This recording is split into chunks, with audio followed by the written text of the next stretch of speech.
Start. Good morning students. आज मैं आप लोगों की पहली क्लास यहाँ पर ले रहा हूँ ऑनलाइन माध्यम से। आपको एक टॉपिक का वीडियो बना के दे रहा हूँ। अगर आपको समझ में ना आए तो उम्मीद है कि आप लोग बेहिचक पूछेंगे। इस टॉपिक को 2 बार, 3 बार, 4 बार, बार बार देखें। जहाँ पर समझ में ना आए आप तुरंत मुझे व्हाट्सएप कर सकते हैं, कॉल कर सकते हैं और पूछ सकते हैं कहाँ पर क्या दिक्कत आ रही है। ठीक है, लेट्स स्टार्ट। चलिए, आज मैं आप लोगों को बता रहा हूं आपका पहला चैप्टर रियल नंबर्स, वास्तविक संख्याएं। वास्तविक संख्याएं 10th क्लास। पहला आपकी आज डेट है 28/4/2020। चलिए, आप लोगों को पता है कि संख्याएं क्या होती हैं? पता है किसी को? तो संख्याएं होती हैं हम लंबाई को नापने के लिए, किसी चीज का वजन तोलकर उसको लिखने के लिए, लंबाई नापने के लिए, द्रव्यमान नापने के लिए, समय को लिखने के लिए जिन अक्षरों का प्रयोग करते हैं उन्हें कहा जाता है संख्याएं। जैसे हमने कहा कि अभी 7:55 हो रहा है, तो 7, 7, 5, 5 ये क्या है? संख्याएं हैं। अब आप लोगों को पता होगा कि संख्याएं बहुत प्रकार की होती हैं, जिनमें से कुछ मैं आप लोगों को साधारण वे में जल्दी जल्दी समझा रहा हूं, क्योंकि ये आप लोगों का टॉपिक नहीं है, ये छोटी क्लासेस में पढ़ाया हो जाता है, लेकिन समझ लो। तो नंबर 1 आपको पता है, आपके पास होती हैं नेचुरल नंबर्स, प्राकृतिक संख्याएं। प्राकृतिक संख्याएं क्या होती हैं? साधारणतः गिनती के लिए हम जो प्रयोग करते हैं, जैसे 1, 2, 3, 4, 5, ये सब क्या है? प्राकृतिक संख्याएं।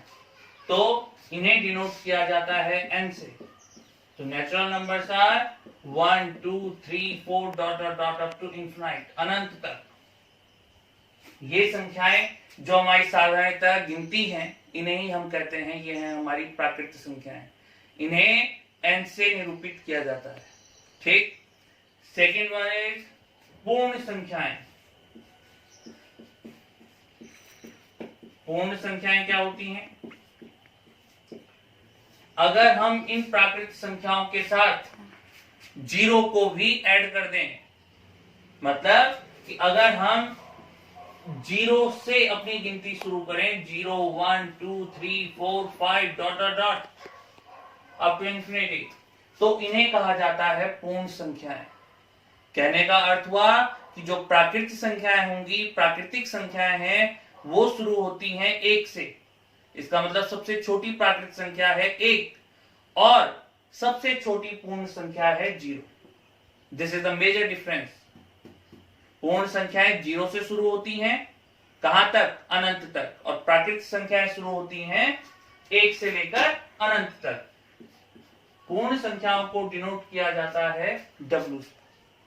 अब तीसरी चीज आती है पूर्णांक, जो कि आप लोगों ने सुना हुआ है कि आपका पेपर कितने नंबर का है? 100 नंबर। आपके पेपर का पूर्णांक कितना है? 50। जब हम टेस्ट लेते हैं बोलते हैं 25 नंबर का पेपर है, तो 25 क्या होता है? पूर्णांक। तो जो पूर्णांक होते हैं ये क्या हैं? ये ऋणात्मक संख्याएं भी हो सकती हैं, धनात्मक संख्याएं भी हो सकती हैं, विद जीरो। जीरो के साथ जब हम धनात्मक और ऋणात्मक संख्याओं के समुच्चय को लिखते हैं, उसे कहा जाता है पूर्णांक। It means and denoted by I। तो I equal to -3, -2, -1, 0, 1, 2, 3, 4 dot dot dot. इसका मतलब क्या हुआ कि 0, 1, 2, 3, 4, 5, 6, 7, 8 कितने तक भी। और इसी तरह इधर क्या है? -1, -2, -3, -4, -5 अप टू नेगेटिव इंफिनिटी। तो इन्हें कहते हैं हम पूर्णांक। अब अगर मैं केवल इसकी बात करूं, ये 1 2 3 4 5 6, ये जो यहां पे जीरो को छोड़ दो, केवल 1 2 3 4 5 50 100 500 1000, तो इसे कहा जाता है धनात्मक पूर्णांक। क्या कहते हैं, क्या कहते हैं मिस्टर यश? धनात्मक पूर्णांक। और अगर जीरो के साथ इसे काउंट कर दूंगा तो ये क्या हो गया? नॉन नेगेटिव इंटीजर, मतलब इसमें कोई भी ऋणात्मक संख्या नहीं है।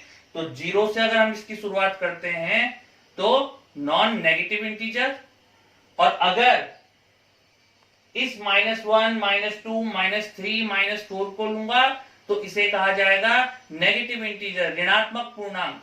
और अगर जीरो के साथ इसको गिनूंगा, 0 -1 -2 -3 -4 -5, तो हम इसे कहेंगे कि नॉन पॉजिटिव इंटीजर, की इसमें कोई भी धनात्मक संख्या नहीं है।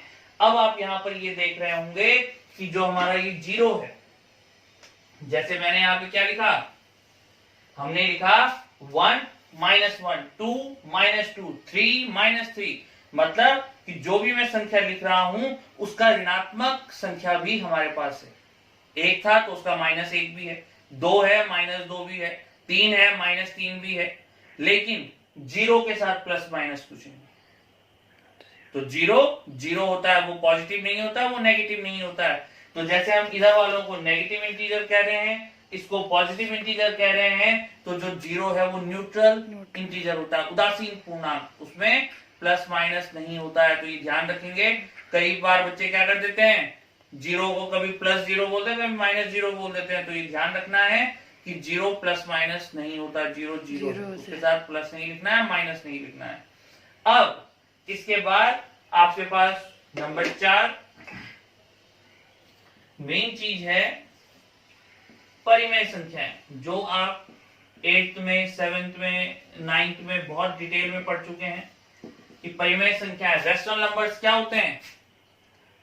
जिन नंबर्स को हम P/Q where Q not equal to 0, जिन नंबर्स को हम P/Q जहां Q 0 नहीं होगा, इस तरह से निरूपित कर सकें, तो उन संख्याओं को कहा जाता है कि ये क्या है, एक रैशनल नंबर।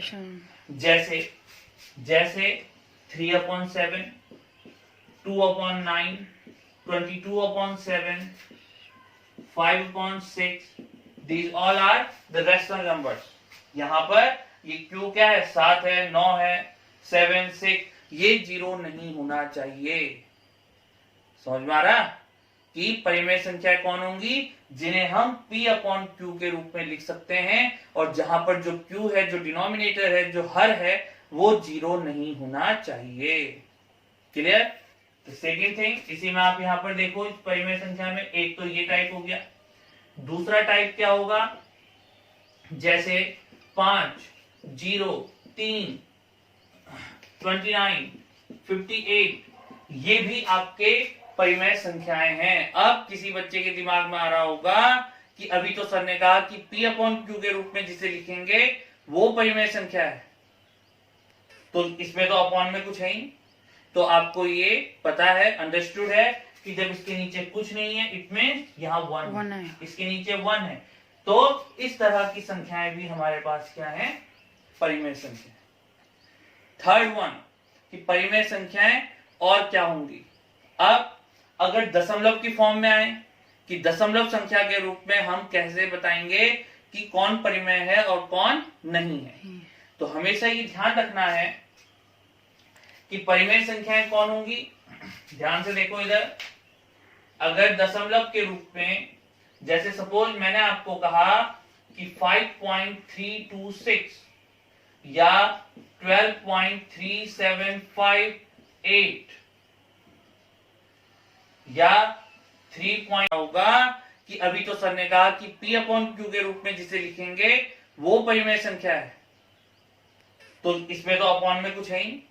तो आपको ये पता है, अंडरस्टूड है कि जब इसके नीचे कुछ नहीं है इट मीन यहाँ 1 है। इसके नीचे 1 है। तो इस तरह की संख्याएं भी हमारे पास क्या है, परिमेय संख्या। थर्ड वन कि परिमेय संख्याएं और क्या होंगी। अब अगर दशमलव की फॉर्म में आए कि दशमलव संख्या के रूप में हम कैसे बताएंगे कि कौन परिमेय है और कौन नहीं है। तो हमेशा ये ध्यान रखना है कि परिमेय संख्याएं कौन होंगी।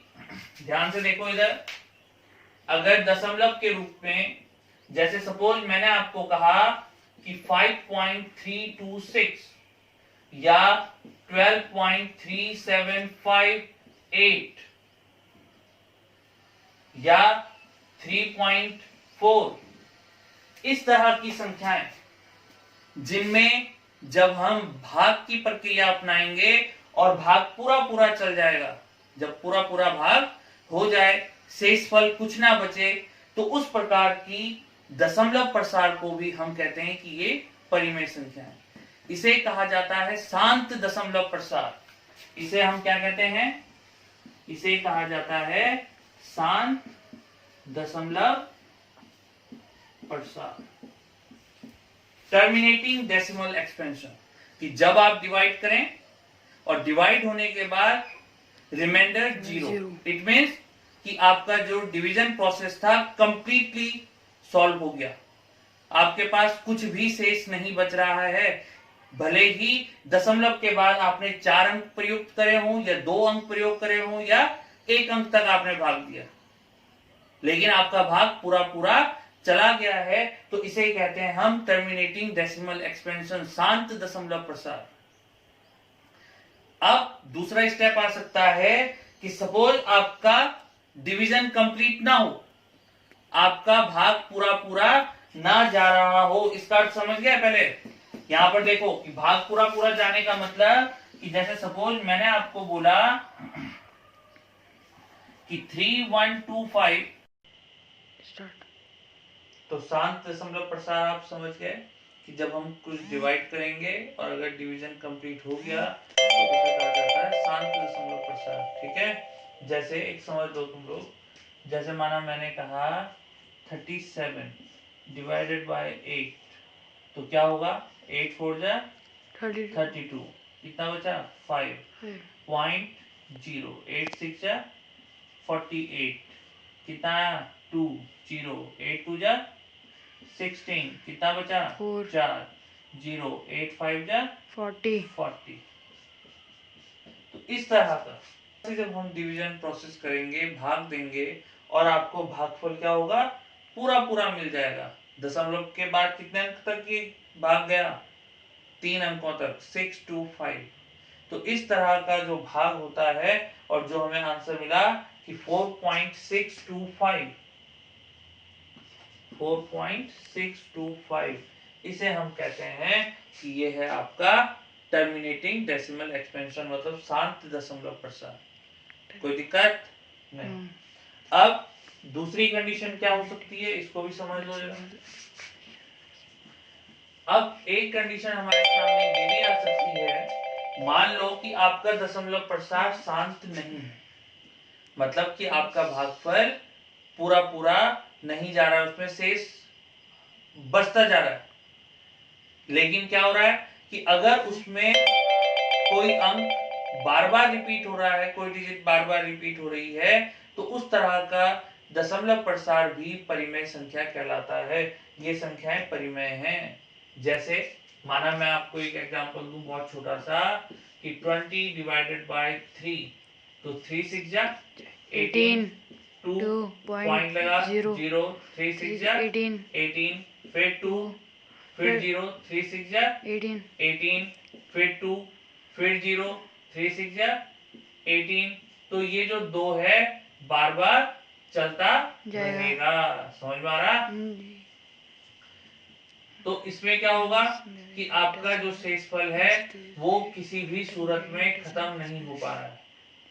ठीक है, तो आपको 2 बार बार मिल रहा, तो हमें यहाँ से आंसर क्या मिला 6.666 और ये रिमाइंडर खत्म नहीं हुआ, तो इसको हम ऐसे लिख देते हैं डॉट डॉट डॉट, या फिर 6.6 बार जो चीज आपकी रिपीट हो रही है उतना लिख के उसके ऊपर एक ये बार का साइन लगा देते हैं, तो 6.6 बार। तो इस तरह की संख्याएं भी परिमेय संख्याएं होती हैं। और इस तरह का जो ये दशमलव प्रसार है इसे कहते हैं हम अशांत आवृत्ति दशमलव प्रसार। मतलब कि ये टर्मिनेटिंग नहीं है, ये भागफल पूरा पूरा नहीं जा पा रहा, लेकिन अंक रिपीट हो रहा है, कोई संख्या बार बार रिपीट हो रही है। तो कौन सी कंडीशन? अशांत आवृत्ति दशमलव प्रसार। Non terminating decimal expansion. Non terminating decimal expansion. इस तरह की संख्याएं भी हमारी क्या होती हैं? परिमेय संख्याएं।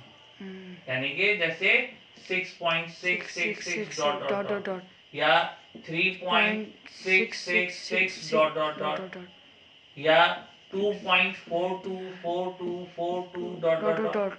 तो इस तरह की जो ये संख्याएं होंगी इन्हें कहा जाता है कि ये अशांत आवृत्ति दशमलव प्रसार हैं। और क्या है ये? परिमेय संख्याएं। समझ गए किस तरह से भाग होगा? कि आपका शेष खत्म नहीं हो पा रहा है लेकिन अंक बार बार रिपीट हो रहा है। ठीक है, अब बात आती है आपकी किस चीज की?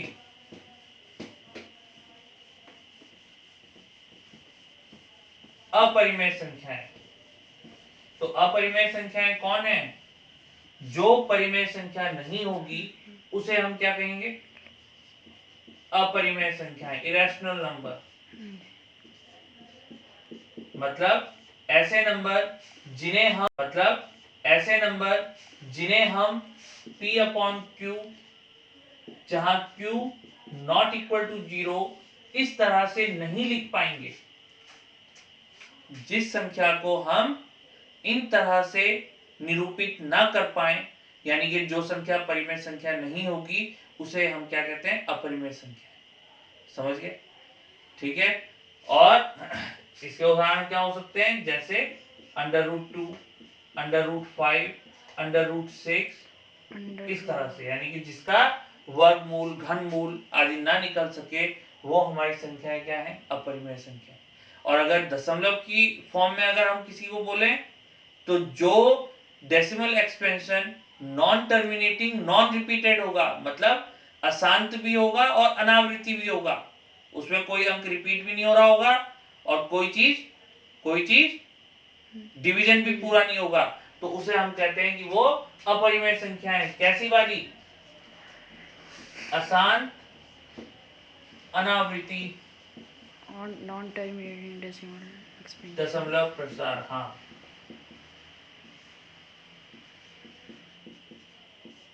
यानी कि आपका डिवीजन भी कंप्लीट नहीं होगा और अंक रिपीट भी नहीं हो रहे होंगे। कैसे? जैसे सपोज 2.12413 डॉट डॉट डॉट, तो इसमें कोई भी चीज ऐसे रिपीट नहीं हुई जिस तरह से यहां पर था। तो ये जो संख्याएं हैं इन्हें कहते हैं हम क्या? अपरिमेय संख्याएं।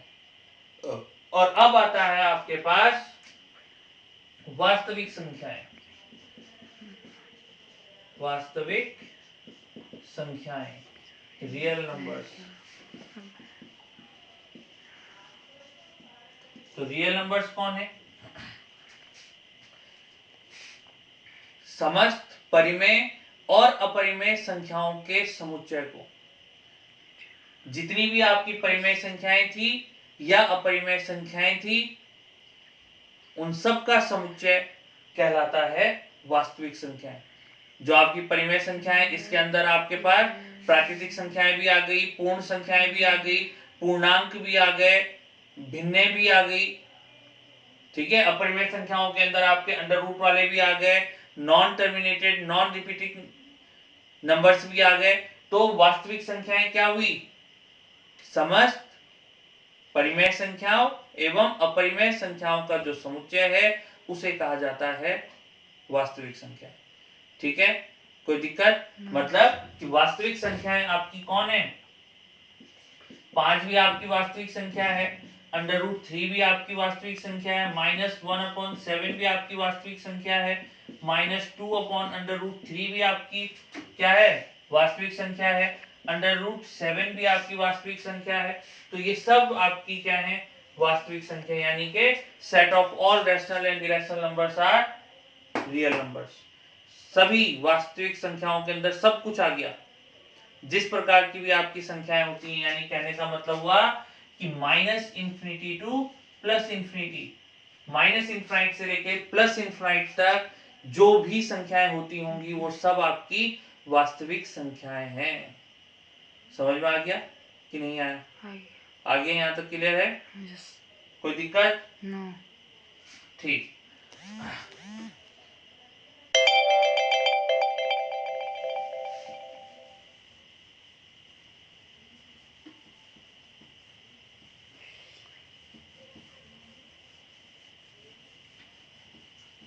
चलिए अब आते हैं हम अपने मेन टॉपिक